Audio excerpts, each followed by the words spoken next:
Hello everyone, how's it going? In this series, we're going to look at some of the miscellaneous map making topics. I figure this will be one where the videos are going to just keep getting added added to it with time, and there won't be technically a final video in this section because I'm sure I'll think of more stuff as time goes on. So the first thing I want to talk about is the neutral creatures. So stuff like the mummies, the sharpshooters. Specifically, I want to find out if it's worth buying them. If we know that it's worth buying them, then we can enhance our map by placing their recruitment dwellings on the map. However, if they aren't really good, then we can include their dwellings to either slow people down by having them spend their money on bad troops, or we can just not include them. And for the most part, what we see is that the neutral recruits, for the most part, they aren't worth it. I'm not really expecting anything new to be seen here from your point of view. It's really kind of what we already knew. It just kind of helps to put some hard numbers on our experience. So first up is the halfling, and compared to the averages of the level 1 base, you can see that we're sub-average across the board, except we can do a little bit more damage. And we cost about 7 gold less per halfling. So if it's early and you're desperate for level 1 archer, I guess the halfling's the way to go, but for the most part, it's not really worth it.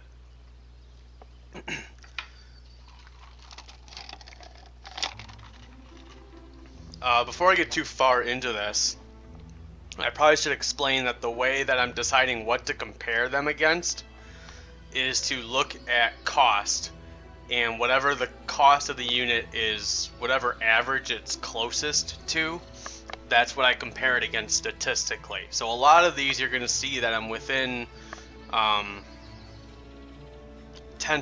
or so of the cost of that average, and then it gives us a good chance to see if it's worth it to buy the extra unit. So with rogues, you have horrible health for a level 2 base. I was surprised it was this low. However, you have strong attack, you hit hard, and you're fast. So these are purely kamikaze units. Definitely send them in. Send them in fast and send them in against weak stuff, and they'll kill for you, but you're gonna lose a lot of them very quickly. Next up, we have boars, which I'm comparing against upgraded level 2 units because they're only 12 gold per less, and compared to the base, the boars are almost 30 gold more. Oh, going the wrong way. So compared to the level 2 upgrade, you have a subpar unit across the board, but you do save a little bit on cost. Boar is definitely one that I would include just to throw off people and have them sink money into a bad unit, to be honest. There's not much here that's worth buying. Nomads are next, and nomads I was honestly really surprised with because you are paying 7 gold less than average compared to level 3 base, and you have a statistically above average unit across the board. You do a little bit less minimum damage, but you bless them, and they're going to be doing very good damage for very cheap. So definitely a unit worth considering. Definitely a unit I would look to include early game into my lineup. Mummies, same thing we've been seeing. Subpar stats, 9 gold less than average. There is the I think they can. Do mummies regen? I think they regen. but there is some utility there that you're paying for, but sub-average cost, sub-average stats. Sharpshooters, you are paying, it's the first unit where you're paying more than average. You are paying about 17 gold per, more than average. Besides the horrible health, you have a very strong unit that has no range penalty. Strong attack means that compared to other level 4 upgrades, you're going to do increased damage, and you do hit decently hard.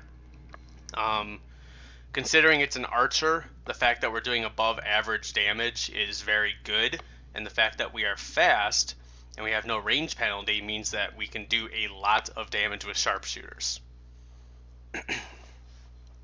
Gold golems, honestly, cost-wise, they fall about halfway in between level 5 base and upgrade. You can see the stats compared to base level 5 units, where you have below average attack and damage. Sorry for all the coughing. Below average attack and damage, and above average health and defense. So you have a pure tank in the gold golem.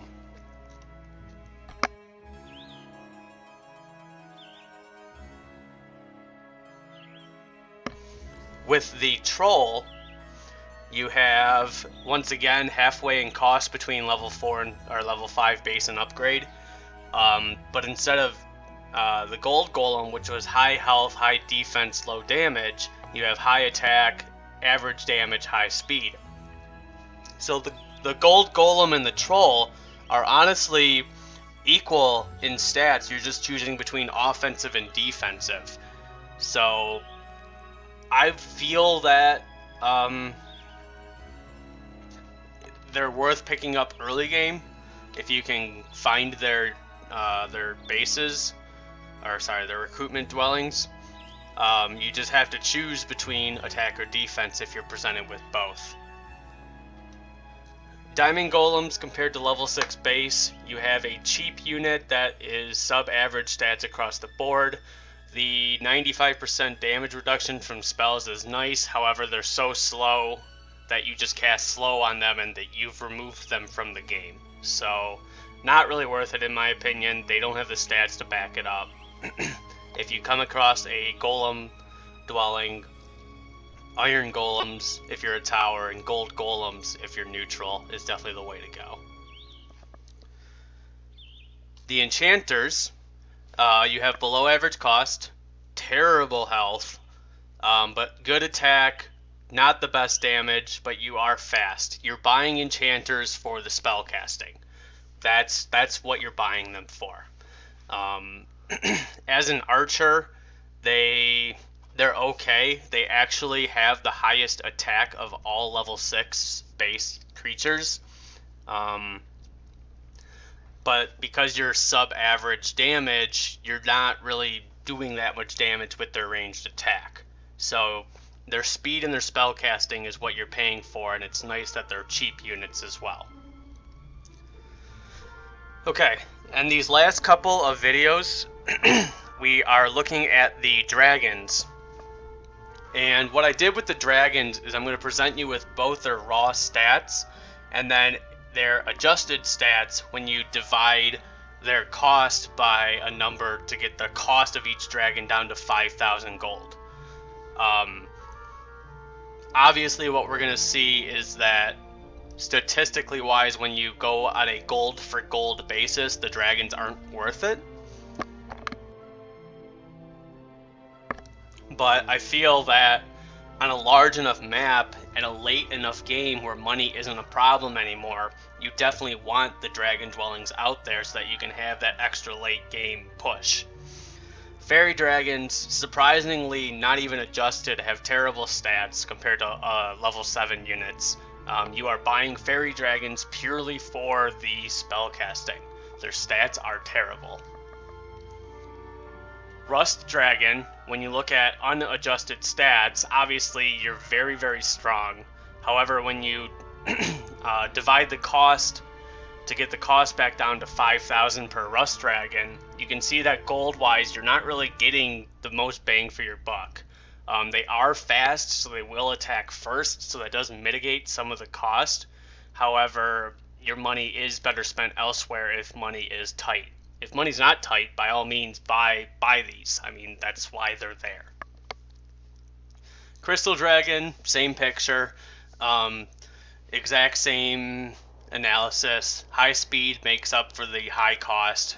Gold for gold basis, not really worth it.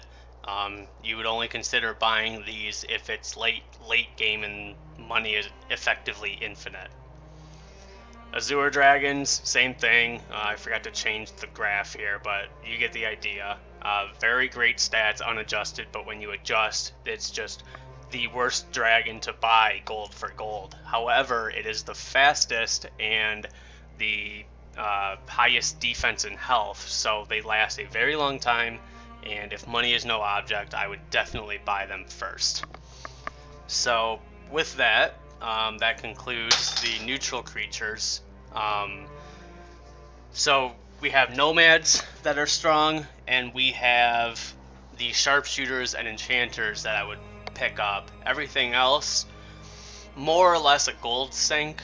Not really worth it to effectively buy them. If I was playing tower, I would probably get the gold golems because they're probably gonna have a golem dwelling nearby. But other than that, the neutral monsters are just something you'd probably not want to fight in battle, but not really worth recruiting into your own army. So thanks for watching. If you enjoyed this video, please like, comment, or subscribe, and I'll see you in the next video.